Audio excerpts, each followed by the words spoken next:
ली थी। घर में बच्चा जब होता है, माँ जो करती है बच्चे में वही संस्कार आ जाते हैं।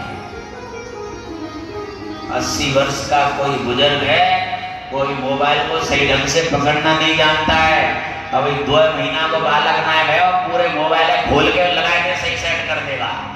क्यों? क्योंकि गर्भ में जब था माँ हर समय मोबाइल पे लगी रहती थी, इसलिए गर्भ में सीख गया वो बच्चा। आज छोटे छोटे बच्चे सब करते हैं सब कुछ, हम तो अभी चलाना भी नहीं जानते, फोन करना भी बटन दबाए बस इतना ही जानते हैं, बाकी जानते हैं। आज इतना माइंडेड हो गया बच्चा, क्योंकि माँ मॉडर्न थी, बच्चा गर्भ में था, हर समय मोबाइल पे लगी रहती है। क्या सीखेगा वो? वही सीखेगा जो माँ कर रही है। इसलिए और कुछ नहीं जानता है बच्चा, लेकिन मोबाइल के बारे में सब जानता है। क्यों? क्योंकि उसकी माँ ऐसी मॉडर्न के अनुसार उनका नाम जड़ भरत पड़ा है। भागवत जी के 5वें स्कंद में 2 परमहंसों की कथा है। ऋषभदेव भी परमहंस हैं, जड़ भरत भी परमहंस हैं, लेकिन एक ज्ञानी परमहंस हैं और एक भक्त परमहंस हैं।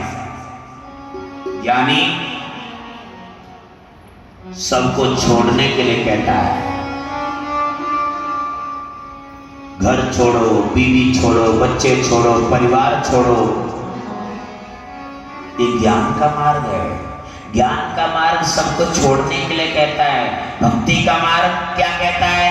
कि जिन जिन को पकड़ रखा पकड़ रखो, छोड़ना नहीं, इनके साथ भगवान को और जोड़ लो। ये भक्ति का मार्ग है। घर में रहते हुए भी भजन हो सकता है, घर में रहते हुए भी भगवान की प्राप्ति हो सकती है। और ये 5वें स्कंद में ऋषभदेव की कथा यही है। ऋषभदेव भगवान 100 पुत्र होते हुए भी परमहंस हो गए। ग्रस्त कभी भजन में बाधक नहीं है, ग्रस्त में रहते हुए भी भजन हो सकता है। जिन्होंने निज मन बस कियो जगते रहते उदास, नारायण ते घर रहो चाहे करो वनवास। जिन्होंने अपना मन बस में कर लिया है, जहां भी रहेंगे वहीं भगवान का चिंतन करेंगे। मन काबू में नहीं है तो घर छोड़ के उत्तराखंड की खाड़ी में पहुंच जाए, वहां भी विषयों का चिंतन करेगा। और मन बस में है तो घर में भी रह करके भगवत प्राप्ति हो सकती है। गृहस्थ आश्रम संन्यास आश्रम से बड़ा है।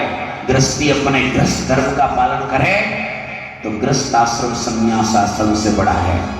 बड़े बड़े महात्मा बालपन के इतने तपस्वी हो गए, उन्हें झलक तक नहीं मिली भाई साहब भगवान की, लेकिन आज तक भगवान अवतार लेके आए हैं तो गृहस्थियों के आंगन में खेलते हैं भगवान। गृहस्थ आश्रम संन्यास आश्रम से बड़ा है। इसलिए 100 पुत्रों के साथ रहते हुए भी ऋषभदेव परमहंस हो गए। समाज को शिक्षा दे रहे हैं वो कि गृहस्थ में रह के भी भजन हो सकता है। ये नहीं कि लाल कपड़ा लेके घर छोड़ के भजन होता हो, भजन घर में भी रह के हो सकता है। खेल मन का है। बड़े पुत्र का नाम भरत था, जो समय के अनुसार उनका नाम जड़ भरत पड़ा। ये भागवत जी के 5वें स्कंद में 2 परमहंसों की कथा है। ज्ञानी निराकार ब्रह्म को मानता है, भक्त साकार को मानता है। ज्ञानी निर्गुण उपासक होते हैं, भक्त सगुण उपासक होते हैं। भगवान से प्रश्न किया गया कि ज्ञानी और भक्त में क्या अंतर है? बोल भक्ति ज्ञान है नहीं कछु भेदा। ज्ञानी में और भक्त में कोई भेद नहीं है, कोई अंतर नहीं है। ज्ञानी भी मेरे बालक हैं और भगत भी मेरे बालक हैं। माँ ने एक साथ 2 बालक पैदा किए, वो ट्विंस बालक हैं, और माँ से पूछा जाए इन दोनों में अंतर, कोई भेद? अरे दोनों ही बालक हैं मेरे, इनमें भेद कैसे हो सकता है? दोनों ही मेरे लिए प्रिय हैं, कोई भेद नहीं है। लेकिन छोटे बड़े का भेद तो होता है कि नहीं होता है? बोल छोटे बड़े का तो होता है। 2 बालक एक साथ हुए, फिर भी माँ बता देती है महाराज जी ये बालक 1 मिनट बड़ो है, जी 1 मिनट छोटो है, फिर भी छोटे बड़े का तो अंतर हुआ। ऐसे ही भगवान से पूछा गया कि ज्ञानी और भगत दोनों ही आपके बालक हैं, लेकिन दोनों में से बड़ो कौन सा और छोटो कौन सा है?